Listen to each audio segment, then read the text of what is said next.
Shalom. Shalom. Selamat pagi bagi Bapak Ibu, baik yang ada dalam bulan ini yang sedang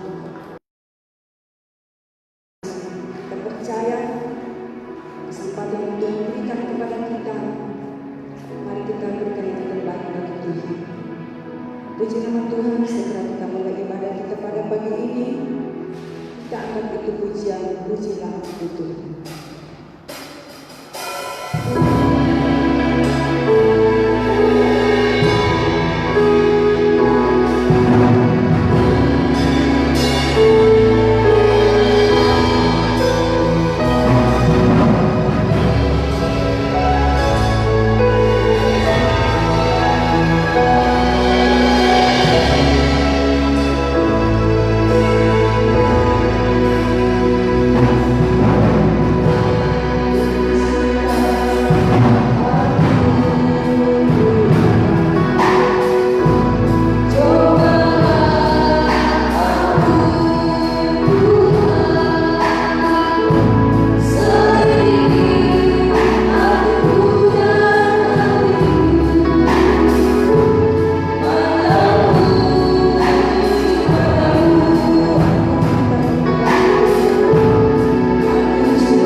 mempersiapkan kehidupan kami untuk masuk dalam hadirat Haleluya. puji dan membesarkan nama Tuhan.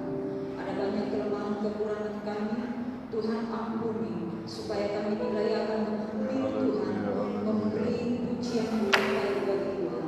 Kami rindu bersekutu dengan Tuhan, merasakan hadirat Tuhan, merasakan kelembutan-Mu, dan kami mau fokuskan kehidupan kami, hati, pikiran, dan perasaan kami tertuju kepada Tuhan, sehingga ibadah kami ibadah yang berkenan di hati Tuhan. Kami mau Tuhan seluruh keberadaan kami pagi hari ini benar-benar menyembah dan memuliakan Tuhan, sebab kebesaran dan kemuliaan-Mu Tuhan selalu kami rasakan dalam hidup kami. Bahkan sepanjang kehidupan kami merasakan bahwa penyertaan Tuhan selalu ada bagi kami, sehingga kasih Tuhan kami dapat buktikan pagi hari ini. Kami dapat sehat, kami kuat, semua karena anugerah Tuhan. Terima kasih Bapa di dalam surga. Kami mau lakukan ibadah kami pagi hari ini Tuhan, tetapi ada satu oknum yang tidak senang melihat kami apabila kami beribadah kepada-Mu. Dan seberapa kami yang sudah ada dalam ruangan ini dan umat-umat-Mu yang mengikuti ibadah online ini, kami satukan hati kami usir segala pekerjaan kuasa setan itu jauh dari kehidupan kami di dalam nama Yesus, sehingga kebebasan menjadi bagian milik kami untuk memuji dan membesarkan nama Tuhan. Terima kasih Tuhan, terima kasih Yesus, terima kasih Roh Kudus. Kami serahkan seluruh ibadah kami, seluruh rangkaian ibadah kami Tuhan, dari awal, pertengahan sampai akhirnya, jadilah menurut kehendak Tuhan. Dalam nama Yesus kami sudah berdoa. Haleluya. Amin.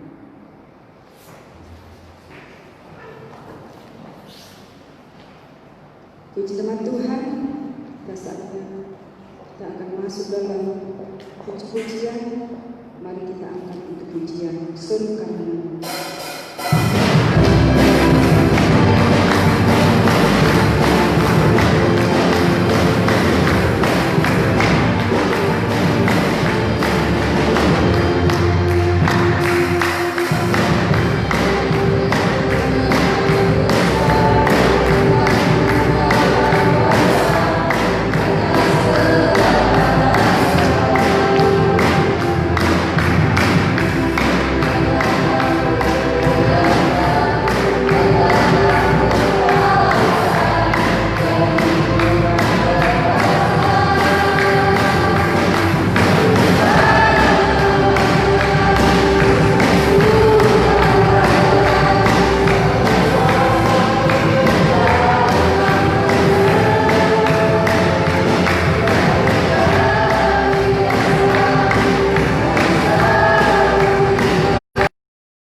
Engkau telah kami agungkan dalam pujian dan penyembahan kami.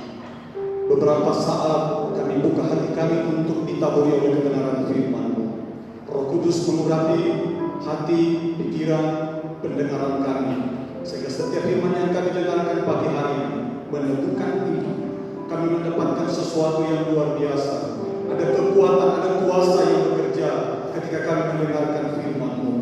Segala intimidasi kuasa kegelapan, roh-roh yang bukan datangnya dari Tuhan, keangkuhan hidup dan apapun itu, kami taklukkan, kami patahkan semua dalam nama Yesus.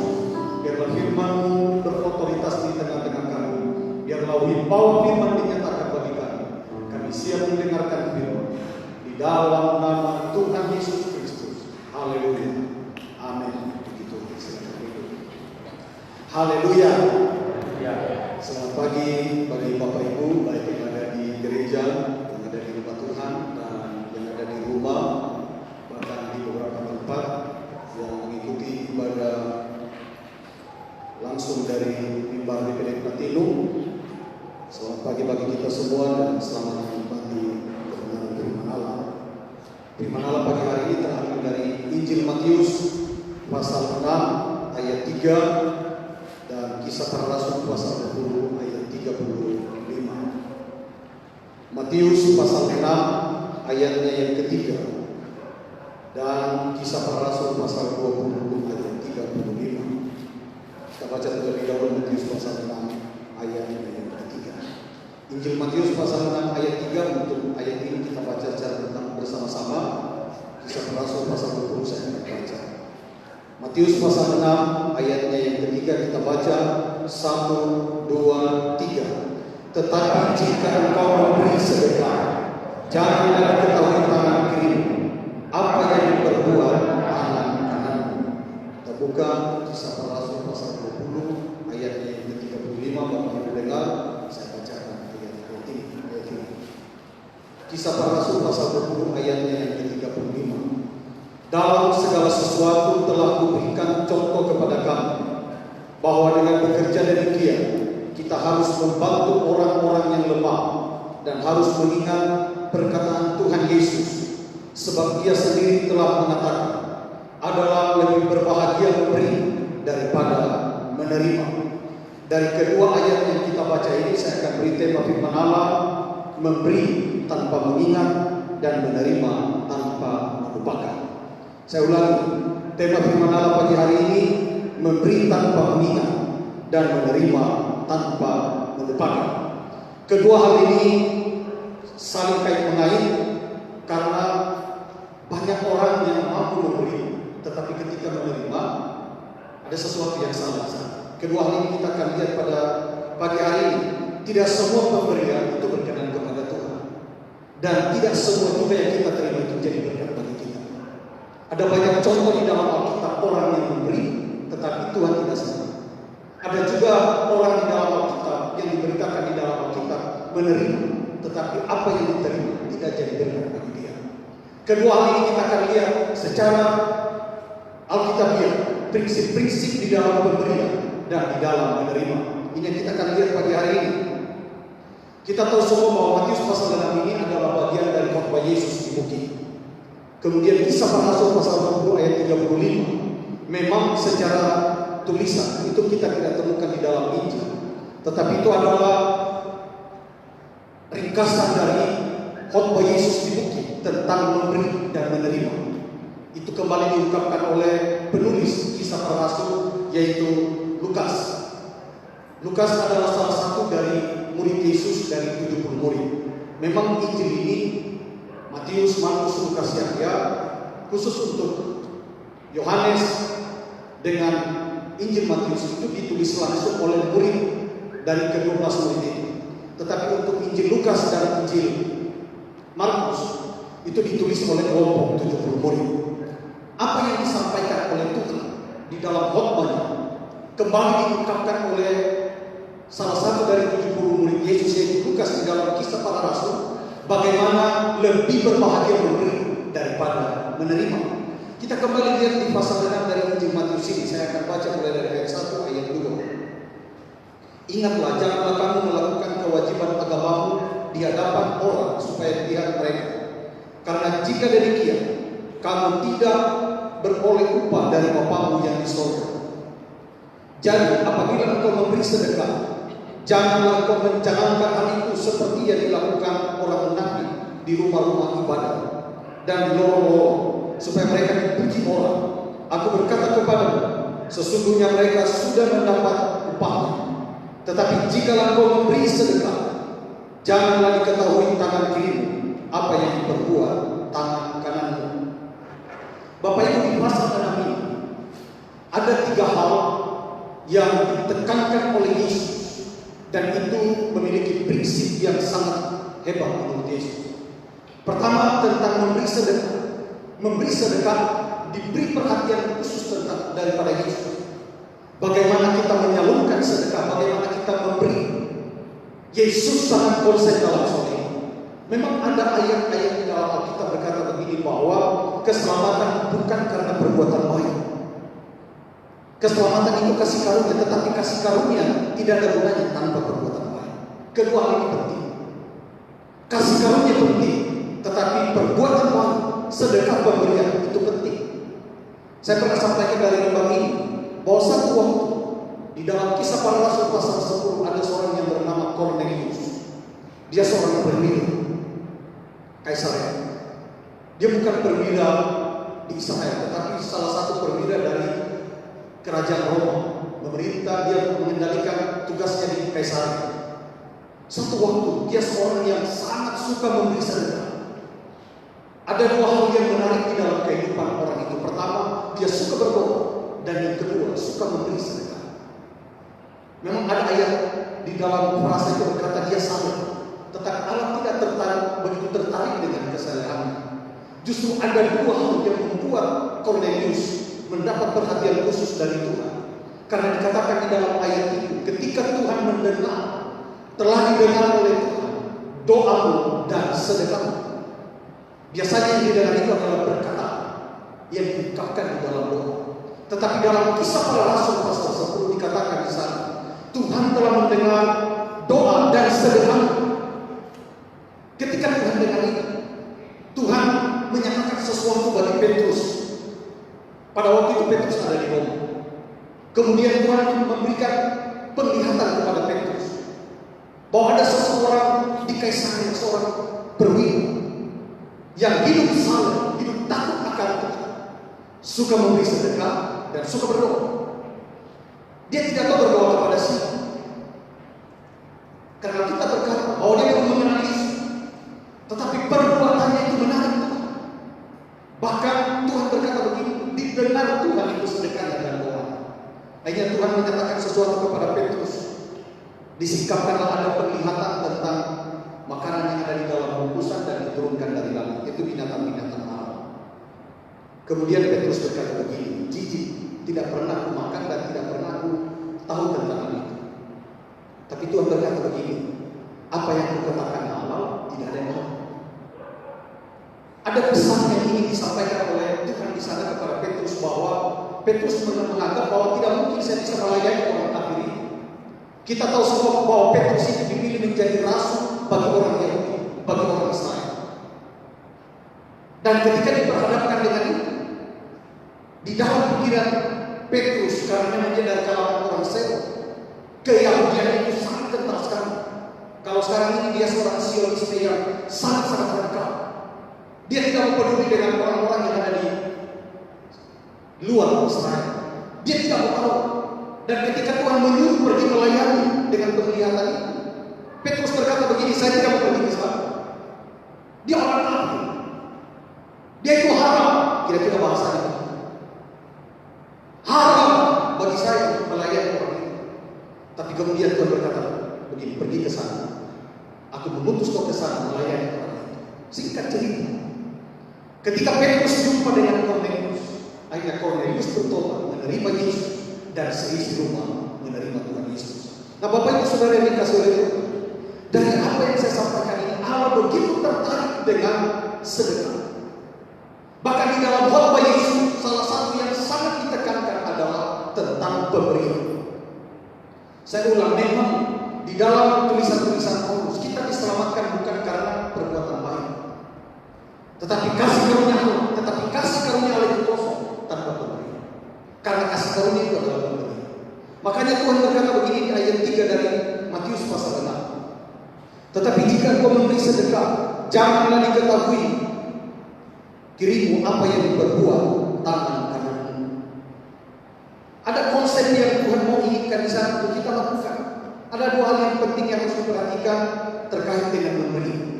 Ada orang yang memberi pemberian yang tidak berkenan kepada Tuhan. Kenapa? Karena di ayat 2 dikatakan begini. Jadi apabila engkau memberi sedekah, jangan engkau mencanangkan hal itu seperti yang dilakukan orang munafik di rumah-rumah ibadah dan di lorong-lorong, supaya mereka dipuji orang. Aku berkata kepadamu, sesungguhnya mereka sudah mendapat upahnya. Perhatikan ayat itu. Orang-orang Yahudi, ahli Taurat khususnya, mereka memberi sedekah. Mau dilihat, saudara, sebenarnya kata sedekah di sini itu adalah kebenaran. Kalau dalam terjemahan asli, sedekah itu ditulis dengan kata dikayosune. Kata dikayosune itu adalah kebenaran. Jadi sedekah itu adalah kebenaran. Itu sebabnya sampai hari ini di sinagoge di Bait Allah di Yerusalem dan di sinagoge orang Yahudi, ada kotak yang kalau kita masuk di pintu gerbang seperti itu ditaruh di sebelah kanan. Itu disebut dengan kotak kebenaran. Kenapa disebut kotak kebenaran? Karena itu adalah kotak amal yang akan diberikan kepada orang-orang yang layak menerimanya. Kotak kebenaran. Jadi memberi sedekah yang dapat Allah itu dianggap benar, kebenaran. Di kayu suri itu adalah kebenaran. Sesuatu yang diberikan bagi Allah itu benar. Tetapi kemudian kenapa itu tidak jadi benar bagi orang Yahudi, bagi orang Farisi? Karena mereka lakukan untuk diakui. Mereka melakukan itu supaya ada kesan bahwa mereka bisa memberi. Jadi ketika mereka masuk ke pintu gerbang, mereka perlihatkan, saya memberi. Kira-kira begitu. Tidak salah pemberian, tetapi motivasi dari pemberian itu yang salah. Kenapa? Karena mau dilihat. Ayat ini berkata begini, bahwa mereka sudah dapat pujian, maka mereka tidak mendapat lagi pahala. Saya ulangi baca bagian terakhir. Aku berkata kepadamu, sesungguhnya mereka sudah mendapat upah. Kenapa mereka mendapat upahnya? Karena ketika mereka memberi, mereka mau dikata, diumumkan dan seterusnya. Apakah salah memberi? Justru itu yang Tuhan mau. Makanya ditekankan di dalam ayat 3. Bahkan ini adalah salah satu pengajaran Yesus tentang bagaimana memberi sedekah. Bahkan dianggap itu sebagai dikayos kebenaran, sesuatu yang benar. Bahkan itu disebut kotak kebenaran. Kalau kotak berkeluar ya berkeluar, kotak persembahan. Tetapi untuk ada kotak, kalau di situ diakonnya, kira-kira begitu, persis lain. Kotak diakonnya bagi orang Yahudi itu disebut dengan dikayosune, kotak kebenaran. Kenapa? Karena itu adalah pemberian sedekah yang harus dinikmati oleh orang. Pemberian sedekah itu sangat penting bagi Yesus, dan itu sebabnya dia tekankan di dalam ayat ini. Mari kita lihat satu ayat di dalam Injil Lukas pasal 14. Injil Lukas pasal 14 ayat yang ke-12 sampai ayat yang ke-14. Injil Lukas pasalnya yang ke-14 ayat 12 sampai ayat yang ke-14.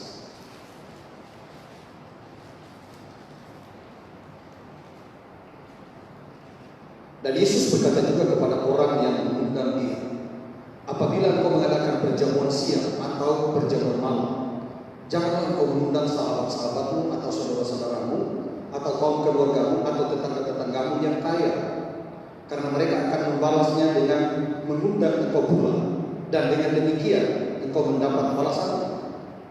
Tetapi apabila engkau mengadakan perjamuan, undanglah orang-orang miskin, orang-orang cacat, orang-orang lumpuh, dan orang-orang buta, dan engkau akan berbahagia, karena mereka tidak mempunyai apa-apa untuk membalasnya kepadamu, sebab engkau akan mendapat balasnya pada hari kebangkitan orang-orang benar.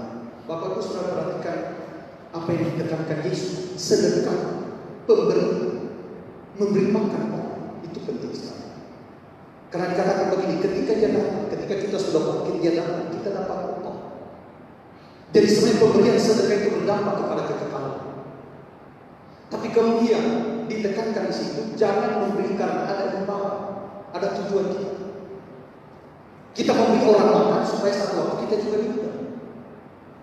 Kita mengundang orang-orang tertentu supaya satu waktu juga saya undang dia sudah berapa kali dia buat saya makan. Kira-kira begitu kan? Memang pada waktu itu belum ada budaya-budaya seperti kita ini. Budaya makan itu sangat penting bagi mereka, bagi orang yang makanya dia ditekankan. Kira-kira saya mau sampaikan seperti ini bagi orang tua ini yang namanya ada amal banyak. Ya, kan begitu ya.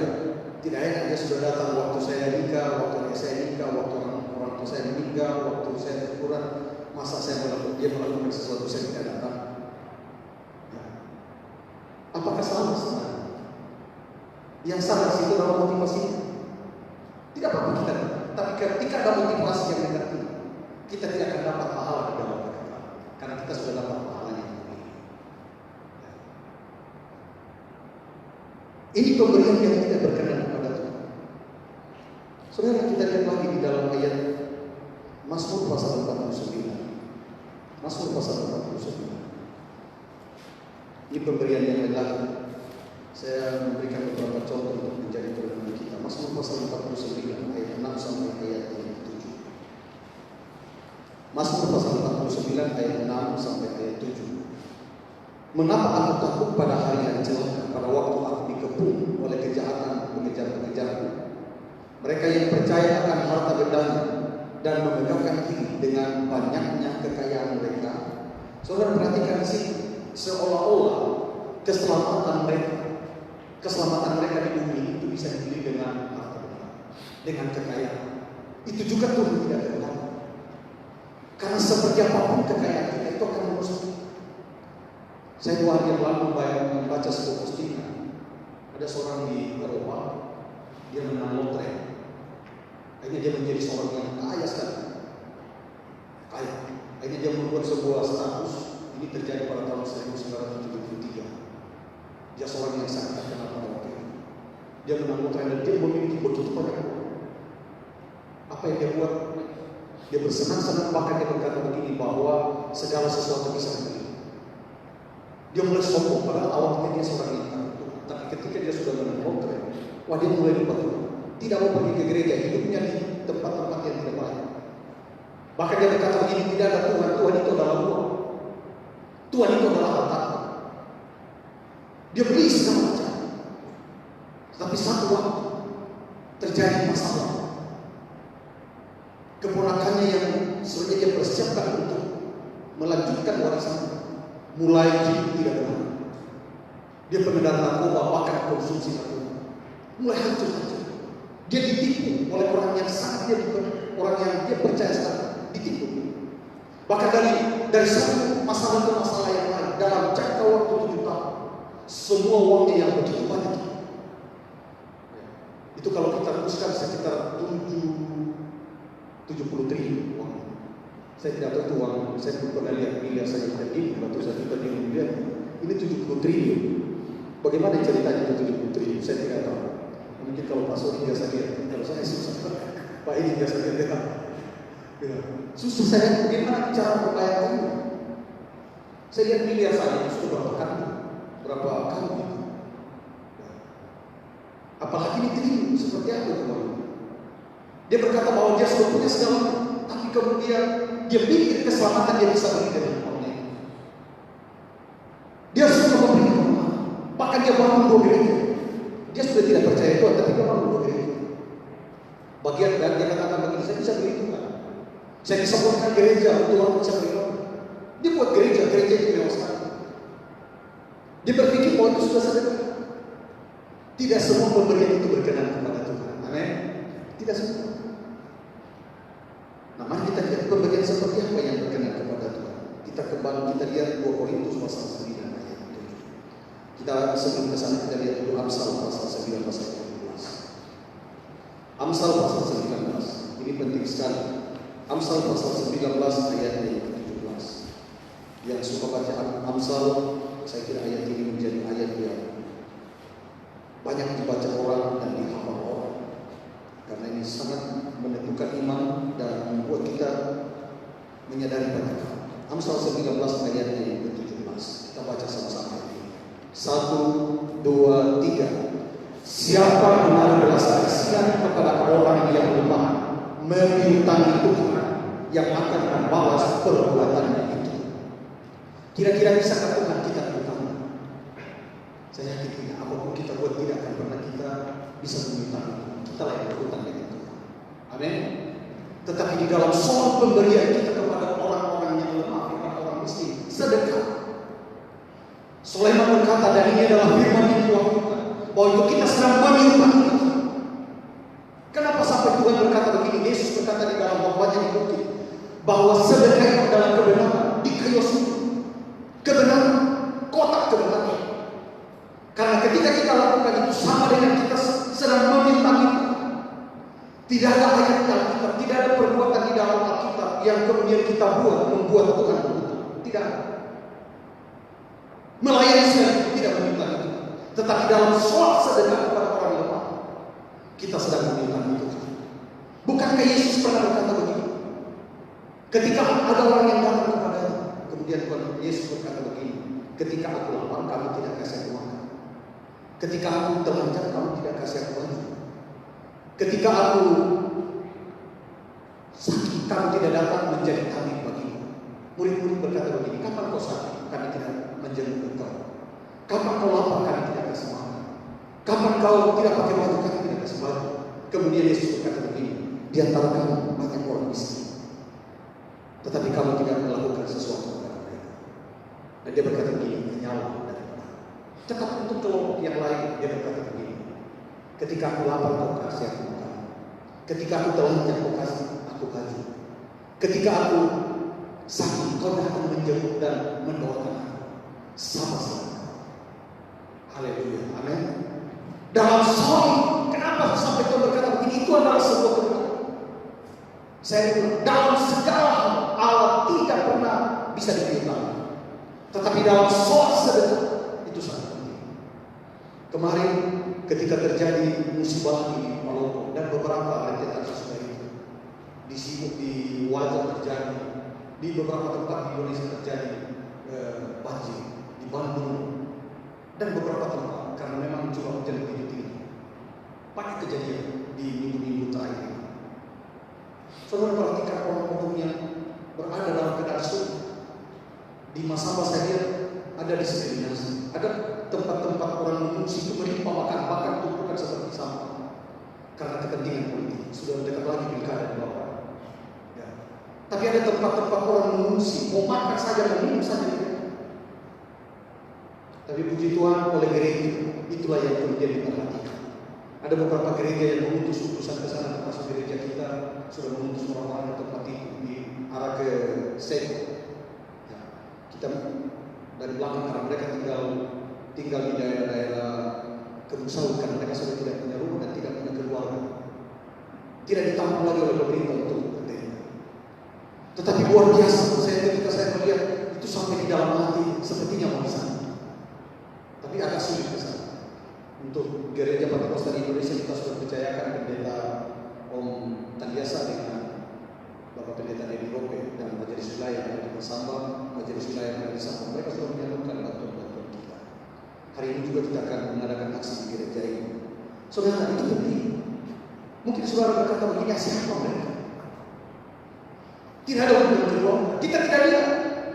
Saya melihat kemarin Bodi memberangkatkan bantuan kepadanya. Luar biasa saya lihat di postingan itu di YouTube juga ada saya lihat.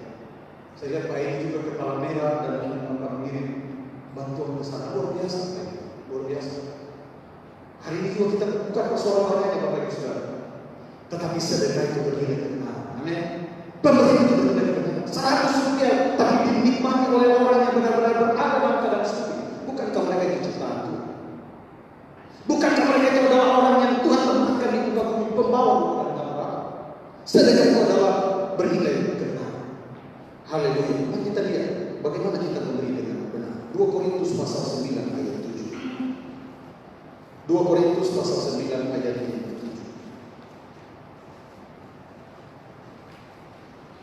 Korintus pasal 9 ayatnya yang ke-7. Atau saya baca mulai dari ayat 6 dan ayat 7. 2 Korintus 9 ayat 6 dan ayat 7. Camkanlah ini, orang yang menabur sedikit akan menuai sedikit juga, dan orang yang menabur banyak akan menuai banyak juga. Hendaklah masing-masing memberikan menurut kerelaan hati, jangan dengan sedih hati atau karena paksaan, sebab Allah mengasihi orang yang memberi dengan sukacita, memberi dengan senang hati. Amin. Orang memberi dengan senang hati, itulah yang sepertinya kita meminta Tuhan. Dan ketika kita bangkit, kita akan mendapatkan pahala bernilai kekal ketika kita memberi dengan senang hati. Tapi orang Toraja bilang, kalau kita memberi kemudian rokok disertai dengan mana penuh, ya, atau mati PT, kira-kira begitu ya. Jangan ya, tidak ada gunanya. Bahkan itu membuat hati Tuhan susah. Bahkan Yesus berkata begini, kau tidak kasihan. Tapi ketika kita memberi dengan ketulusan, bukan juga, tapi dengan senang hati, apa yang kita tahu kita akan tuai. Amin. Kita tuai dari bukan dari siapa-siapa. Kalau dari siapa-siapa kita balas jasa dengan orang lain. Tetapi kalau itu adalah Tuhan yang kita dapatkan dari itu luar biasa. Yang lain memberi dengan tulus. Yakobus pasal 1 ayatnya yang ke-7, 27. Yakobus pasal 1 ayat 27. Pertama, kita harus memberi dengan senang hati. Yang kedua, kita harus memberi dengan tulus. Yakobus pasal 1 ayatnya yang ke-7, 27. Demikian bunyinya. Ibadah yang murni dan yang tak bercacat di hadapan Allah Bapa kita ialah mengunjungi yatim piatu dan janda-janda dalam kesusahan mereka. Perhatikan, yatim piatu, janda-janda, bukan janda yang hidup baik. Kan banyak janda yang kaya kan, betul ya? Bukan itu. Kalau janda di dalam Alkitab itu benar-benar hidup berjanda, tidak ada sumber penghasilannya. Suaminya ketika meninggal tidak meninggalkan warisan dan tidak meninggalkan gaji pensiun. Kira-kira begitu bahasanya. Sudah digampang janda. Betul-betul dia janda. Itulah janda yang kita. Saya ulang. Yatim piatu dan janda-janda dalam kesusahan mereka, jadi janda-janda yang susah, dan menjaga supaya dirinya sendiri tidak dicemarkan oleh dunia. Ini pemberian yang berkenan kepada Tuhan, pemberian yang dengan tulus, memberikan kepada orang yang benar-benar layak menerima. Nah saudara, ada banyak orang memberi, tetapi dia memberi kepada orang yang tidak tahu. Itu juga sama. Pemberian tidak tepat. Misalnya begini, kita memberikan kepada orang tapi dia pergi pakai mencuri, atau dia pakai ke tempat-tempat yang tidak benar. Itu salah. Satu waktu saya melayani orang, dia lagi susah sekali, kemudian saya datang melayani. Dia berkata begini, Pak Pendeta, saya sudah tobat tapi saya membayar hutang. Saya tanya dia hutang apa? Dia bilang, saya dikawal, saya mencuri. Saya bilang, gimana ceritanya memberi kepada orang yang ya sudah bertobat dan bayar sendiri hutang? Begitu.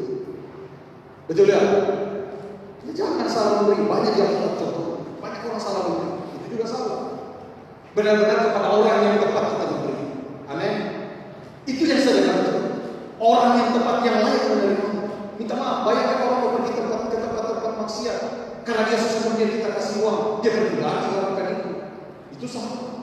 Memberi dengan tidak tepat. Banyak contoh yang orang memberi tidak tepat. Salah satu adalah korupsi, menyogok. Itu kan pemberian tidak tepat. Nyogok itu kan sogok-sogok, itu tidak tepat. Nah, memberi yang dimaksudkan itu dalam pada konteks Alkitab yang benar, itu akan bernilai kekal. Kita akan dapat banyak di kemudian hari. Nah, kita lihat dia menerima. Bagaimana contoh menerima dengan baik. Tadi kita sudah banyak bicara tentang bagaimana memberi. Nah, menerima juga ini, tidak semua yang kita terima itu bisa jadi berkat bagi kita.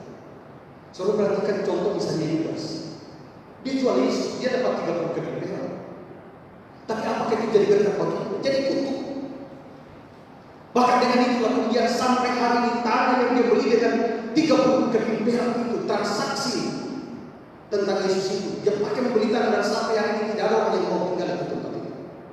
Kenapa? Karena itu dikatakan utang akal. Tidak ada orang yang mau. Bapak Ibu kalau ke Yerusalem kemudian kita turun dari bukit dari Bait Allah, dia itu di sebelah kanan. Sebelum kita ke rumah Kayapas, sebelum rumahnya Kayapas itu di sebelah kanan. Itu daerah besar sampai hari. Tidak ada orang yang membeli itu tanah. Biar lagi mau dijual mau rupiah atau mau setikal atau berapa, tidak ada orang. Akibat dari sesuatu yang didapatkan dengan cara yang salah. Contoh yang lain lagi, coba kita lihat di dalam Injil Lukas pasal 12. Injil Lukas pasal 12 ayatnya yang ke-13 sampai ayatnya yang ke-21. Ada seorang yang kaya di sana. Ayat 12. Dia menerima sesuatu yang tidak benar. Akhirnya dia hancur demikian. Lukas pasal 12 ayatnya yang ke-13 mulai. Orang kaya yang bodoh. Mana ada orang kaya bodoh? Mana ada seorang kaya bodoh? Betul ya? Tapi di Alkitab ada orang kaya bodoh. Ada orang kaya bodoh? Saya yakin tidak ada orang kaya bodoh. Tidak ada di bumi ini orang kaya bodoh. Pasti dia pintar baru dia bisa kaya. Tapi ini kaya bodoh. Kenapa dia bodoh lagi kita? Seorang dari orang kaya itu berkata kepada Yesus, "Guru, katakanlah kepada saudaraku supaya ia berbagi warisan dengan aku." Tetapi Yesus berkata kepadanya, "Saudara, siapakah yang telah mengangkat engkau menjadi hakim atau pengantar atas kamu?" Katanya lagi kepada mereka, "Berjaga-jagalah dan waspadalah terhadap segala ketamakan. Sebab walaupun seorang berlimpah-limpah harta hidupnya, tidaklah tergantung daripada kekayaan itu." Kemudian ia mengatakan kepada mereka suatu perumpamaan, katanya, "Ada seorang kaya, ini seorang kaya yang bodoh. Tanahnya berlimpah-limpah hasilnya. Ia bertanya dalam hatinya, apakah yang harus aku perbuat? Sebab aku tidak mempunyai tempat di mana aku dapat menyimpan harta Tuhan, harta tanahku, hasil tanahku."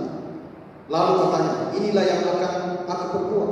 Aku akan merombak lumbung-lumbung dan aku akan mendirikan yang lebih besar." Kalau kita perhatikan ini, dia pintar itu. Pintar dia sebenarnya.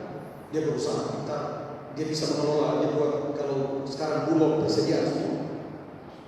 "Aku akan merombak lumbung-lumbungku dan aku akan mendirikan yang lebih besar dan aku akan menyimpan di dalamnya segala gandum dan barang-barang." Pada zaman itu belum ada bank. Betul ya, dia begini.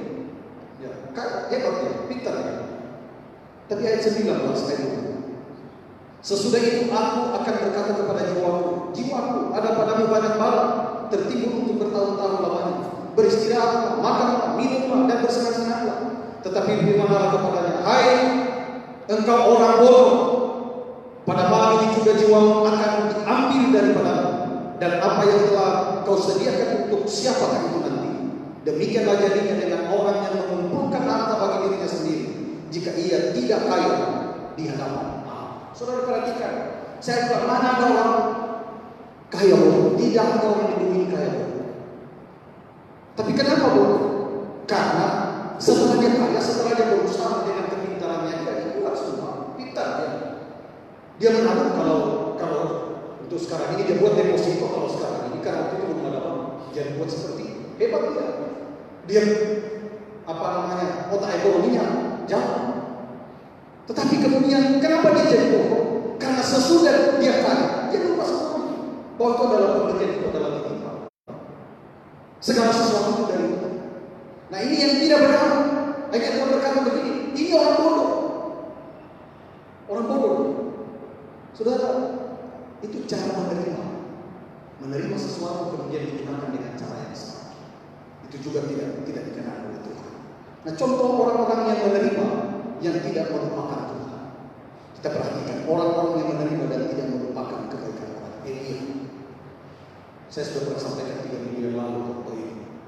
Ketika terjadi musim panen di Israel, Elia pergi ke sungai Yordan. Di sana dia diberi anak Tuhan. Sesudah itu beberapa bulan, kurang lebih 6 bulan, si Tuhan berkata begini, kau pergi ke sana. Satu kali makan, sesudah itu matilah mereka. Sesudah Elia mendapatkan pemberian seperti itu, dia menerima sesuatu dari janda itu. Singkat cerita dalam beberapa waktu, matilah anak seorang janda ini. Mati dia. Tetapi Elia yang tahu tentang hal itu, dia tahu berterima kasih. Dia tahu bahwa kalau bukan janda itu yang memberi dia, mustahil dia bisa melanjutkan ini. Kita tahu semua bahwa banyak musuh ini. Ini yang dilakukan oleh Elia. Dia tidak lupa kebaikan daripada janda itu. Dan singkat cerita, Elia berdoa dan Tuhan turun. Kita lihat lagi bagaimana Yusuf. Yusuf itu mendapatkan sesuatu yang sebenarnya bukan haknya. Dia orang yang dijual ke Mesir. Hanya karena Tuhan menyertai dia. Dia hutang budi dengan Tuhan. Saudara perhatikan bagaimana Yusuf dibesarkan dari dalam penjara. Tuhan menyingkapkan sesuatu di penjara ketika juru minum di dalam Kejadian pasal 40. Di sana diceritakan ada juru minum dan ada juru kopi bagi Firaun.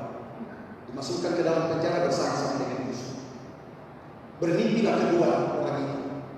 Singkat cerita kedua mimpinya diceritakan dan kemudian Yusuf berkata begini, kau juru minum, kau akan dikembalikan kepada posisi 3 hari. Benar, dikembalikan ke posisinya sebagai juru minum setelah di penjara. Kemudian kepada juru roti dia berkata begini, kau akan disulahkan, kau akan disalib 3 hari kemudian. Betul, dia dibunuh, dia dieksekusi. Tetapi orang itu lupa tentang Yusuf. 2 tahun lewat, dilupa Yusuf. Padahal Yusuf katakan begini, kalau kau sudah bebas dengan aku bagi sini sedikit sama Firaun itu, aku tidak berbuat jahat, aku dibuang ke sini. Nah, kira-kira begitu bahasanya Yusuf. Kau sampaikan ke Firaun, aku tidak berbuat jahat, aku dituduh. Saya dipenjara karena dituduh. Sampaikan ke Firaun. Bahkan itu 2 tahun dilupa, bukan waktu pendek Bapak Ibu Saudara. Dan ketika Firaun bermimpi, tidak ada orang yang bisa mengartikan mimpi. Teringatlah juru minum itu 2 tahun yang lalu Yusuf itu pernah mengartikan mimpi. Kejadian pasal 4. Dipanggil Yusuf, dia ceritakan mimpi itu. Singkat cerita. Dari situ kemudian karir Yusuf. Tapi dia tidak pernah lupa tentang Tuhan Yusuf ini. Dia pernah punya kesempatan untuk melakukan kejahatan. Dia melakukan kejahatan kepada saudara-saudaranya. Kita lihat kejadian pasal terakhir, pasal 50. Kejadian pasal 50. Ini ayat yang terakhir bagi hari ini. Kejadian pasal 50. Kejadian pasalnya yang ke-50. Ketika dia mendapatkan pemberian, ketika dia menerima sesuatu, dia tidak lupa tentang siapa yang memberi kepadanya. Kejadian pasal 50. Saya baca saja mulai dari ayatnya yang ke-15 dan beberapa ayat berikutnya. Ketika saudara-saudara Yusuf melihat bahwa ayah mereka telah mati, berkatalah mereka, boleh jadi Yusuf akan mendendam kita dan membalaskan sepenuhnya kepada kita segala kejahatan yang telah kita lakukan kepadanya. Sebab itu mereka menyuruh menyampaikan pesan ini kepada Yusuf. Sebelum ayahmu mati, ia telah berpesan, beginilah harus kamu katakan kepada Yusuf, ampunilah kiranya kesalahan saudara-saudaramu dan dosa mereka, sebab mereka telah berbuat jahat kepadamu dan seterusnya. Kemudian kita lihat di ayat yang ke-22. Kita lompat di ayat ke-22. Adapun Yusuf, ia tetap tinggal di Mesir beserta kaum keluarganya. Dan Yusuf hidup 110 tahun. Jadi Yusuf sempat melihat anak cucu Efraim sampai keturunan yang ketiga. Juga anak-anak Makir, anak Manasye, lahir di pangkuan Yusuf. Berkatalah Yusuf kepada saudara-saudaranya, tidak lama lagi tentu Allah akan memperhatikan kamu dan membawa kamu keluar dari negeri ke negeri yang dijanjikannya dengan sumpah kepada Abraham, Ishak, Yakub. Lalu Yusuf menyuruh anak-anak Israel bersumpah katanya, tentu Allah akan memperhatikan kamu pada waktu ini. Kamu harus membawa tulang-tulangmu dari sini dan seterusnya. Perhatikan, di dalam ayat-ayat yang kita baca ini, Yusuf punya kesempatan balas dendam kepada saudara-saudaranya. Tetapi kemudian dia mengingat bahwa kalaupun Yusuf itu jadi besar bukan karena dia hebat, karena Tuhan. Makanya ayat sebelumnya di ayatnya yang ke-19. Tetapi Yusuf berkata kepada mereka, jangan takut, sebab aku ini kamu dari Allah. Memang kamu telah mereka-rekakan yang jahat terhadap aku, tetapi Allah telah mereka-rekakannya untuk kebaikan, dengan maksud melakukan seperti yang terjadi sekarang ini, yakni memelihara hidup satu bangsa yang besar. Jadi janganlah takut, aku akan menanggung makananmu dan makanan anak-anakmu juga. Demikianlah dia menghiburkan mereka dan menenangkan hati mereka dengan perkataan yang luar biasa. Dia tidak tahu. Ketika dia punya kesempatan balas dendam, dia tidak lakukan itu. Justru dia berkata begini, Allah yang mereka-rekakannya baik. Untuk kepentingan satu bangsa, aku mendahului kamu ke sini. Padahal sudah nyatanya tidak cukup. Untuk kepentingan kamu semua, untuk kepentingan dengan bangsa-bangsa aku mendahulukan ke sini. Luar biasa, dia mampu melihat bahwa segala sesuatu yang dialami oleh Yusuf itu pemberian dari Tuhan. Saudara, ketika kita menerima sesuatu, jangan juga lupa diri. Amin. Jangan lupa orang yang pernah memberikan kita, dan jangan lupa Tuhan, karena Tuhan yang memberikan kita semua. Mari kita bersyukur. Kita nyanyi pujian. Sungguh besar setiamu Engkau yang tak akan berakhir. Haleluya, haleluya. Terima kasih Tuhan Yesus. Sungguh besar setiamu.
Terima kasih Tuhan, di pagi hari ini kami sudah mendengar firman. Memberi adalah kewajiban bagi kami Tuhan, karena kami tidak dapat balas kasih Tuhan dalam kehidupan. Haleluya, haleluya. Terima kasih Bapa, ajar kami untuk terus menjadi orang-orang yang percaya kepada-Mu dan menjadi orang-orang yang terus Tuhan menghargai kasih karunia Tuhan dalam kehidupan kami. Haleluya. Terima kasih Tuhan, berkati hamba-Mu yang sudah berhenti memberitakan firman. Tuhan Tuhan pakai hamba-Mu, pengurapan Allah terus mengalir, sehingga Tuhan dalam setiap pemberitaan firman ada jiwa-jiwa yang dimenangkan, ada jiwa-jiwa yang diberikan untuk kemuliaan nama Tuhan sendiri. Terima kasih Tuhan, berkati Tuhan diberi pelatih pemberitaan firman. Kami mengucap syukur bahwa pertemuan pagi ini dan ini kami memperoleh hal yang luar biasa dari Tuhan. Haleluya. Dan itu bukan suatu kebetulan, tapi kami percaya Tuhan bahwa ada maksud dan rencana Tuhan di dalamnya. Terima kasih Bapa yang baik. Terima kasih Tuhan Yesus. Kami serahkan ibadah kami selanjutnya ke dalam tangan Tuhan. Biarlah apa yang akan kami berbuat selanjutnya kami serahkan ke dalam tangan Tuhan. Engkau yang berkarya, Engkau yang berbicara di dalamnya. Terima kasih Bapa. Terima kasih Tuhan Yesus. Kami mengucap syukur kepada-Mu buat firman. Tanam meteraikan dalam kehidupan kami. Kami menjadi pelaku-pelaku firman dalam kehidupan kami. Di dalam nama Tuhan Yesus Kristus, kami berdoa kepada Bapa di surga. Haleluya. Amin.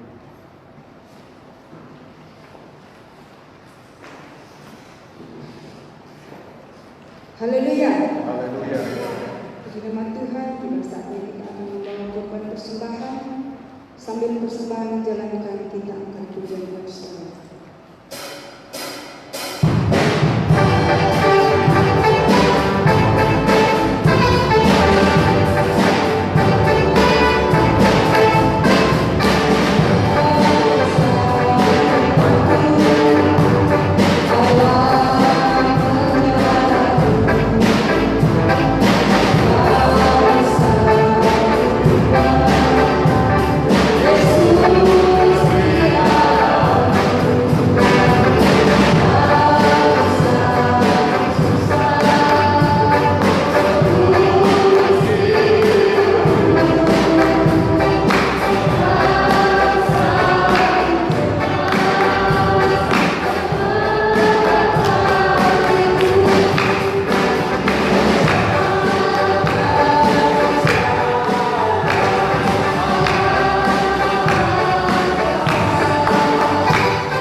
Puji nama Tuhan untuk memberkati ibadah kita.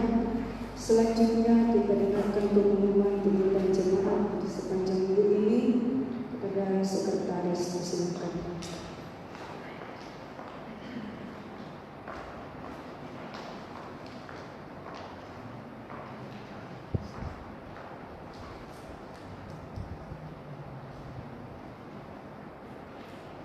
Terima kasih. Shalom Bapak Ibu. Shalom.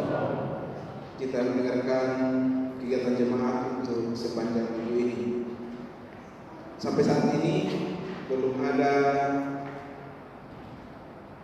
himbauan untuk bisa melaksanakan kegiatan di rumah, tidak ada kegiatan berkumpul. Jadi semua kegiatan-kegiatan peribadatan yang sifatnya komunal belum bisa kita laksanakan, atau semua kegiatan ibadah wadah-wadah belum bisa kita laksanakan sampai saat ini.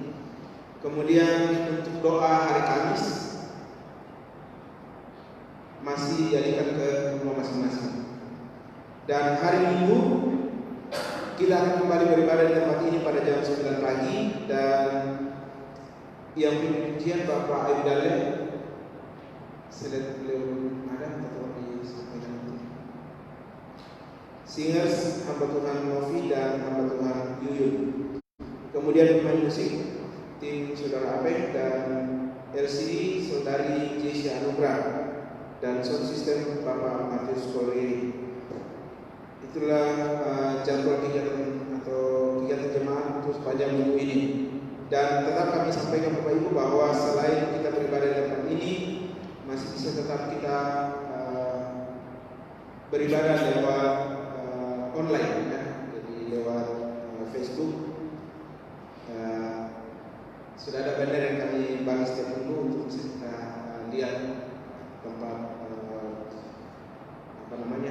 untuk live streamingnya. Kemudian tetap kami himbau setiap hari Minggu Bapak Ibu untuk tetap menjaga kesehatan. Ya, kalau tidak terlalu penting itu keluar, lebih baik di rumah. Ya, kalaupun harus keluar, ingat tetap selalu cuci tangan, menggunakan masker, dan tetap menjaga jarak. Ini himbauan kesehatan yang perlu kami sampaikan setiap hari Minggu. Kemudian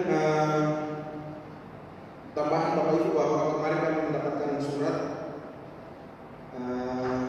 Ini surat edaran dari Majelis Daerah Gereja Pentakosta Indonesia Sulawesi Selatan. Surat edaran nomor 9 Majelis Daerah Sulawesi Selatan SE /7/2020 tentang penggalangan bantuan untuk bencana sampah. Jadi Bapak Ibu, kemarin kami sudah share juga di grup tentang surat kelanjutan dari atau tidak lanjut dari surat edaran tersebut lewat sekretaris jemaat kepada yang terhormat jemaat Platinum di tempat. Segala puji hormat dan syukur kita naikkan kehadirat Tuhan yang Maha Kuasa, Kepala Gereja, menindaklanjuti surat edaran Majelis Daerah DPD Sulawesi Selatan nomor 9 MD Sulsel, surat edaran garing 7/2020 tanggal 16 Juli 2020 tentang penggalangan bantuan untuk bencana sampah. Untuk itu dihimbau kepada kita semua warga jemaat di Platinum untuk bisa berpartisipasi dalam kegiatan tersebut dengan mengisi daftar les sebagaimana terlampir dalam surat ini. Demikian penyampaian kami atas perhatian dan atas partisipasi dan perhatian kita semua. Ucapkan terima kasih. Tuhan Yesus berkati. Parepare 17 Juli 2020, Sekretaris Jemaat Bapak Jentulak dan Gembala Bapak Pendeta Meni Batam Setiawan. Jadi Bapak Ibu, nanti kami akan serahkan kepada koordinator wadah diakonnya untuk mengkoordinir. Jadi sudah ada desk yang kami buat, tinggal Bapak Ibu isi sesuai keikhlasan. Kita sudah mendengarkan kepada firman Tuhan tadi, memberi dengan ikhlas, ya. Jadi nanti koordinator diakonnya untuk bisa mengkoordinir surat edaran ini.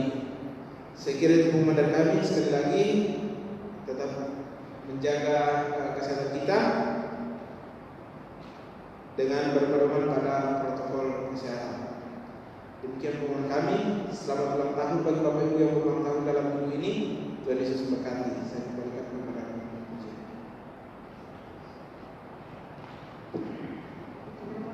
Puji nama Tuhan, mari kita tengahkan ibadah kita pada hari ini.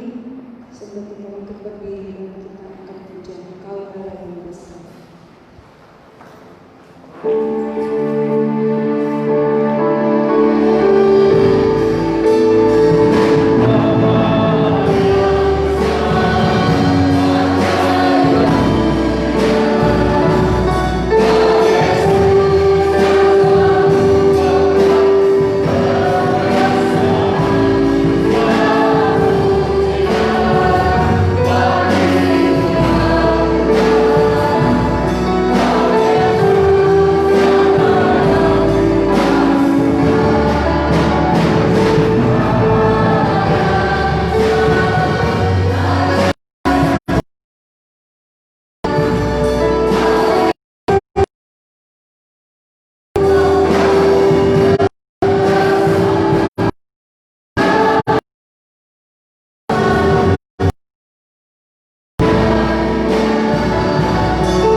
Khususnya yang diberi amanah untuk ekonomi dan keamanan Kamtipmas ke dalam tangan Tuhan kami, yang diberi kekuatan kemampuan sehingga negara kami tetap aman kondusif, konstelasi politik dapat terjadi walaupun dalam tahun ini politik semakin ada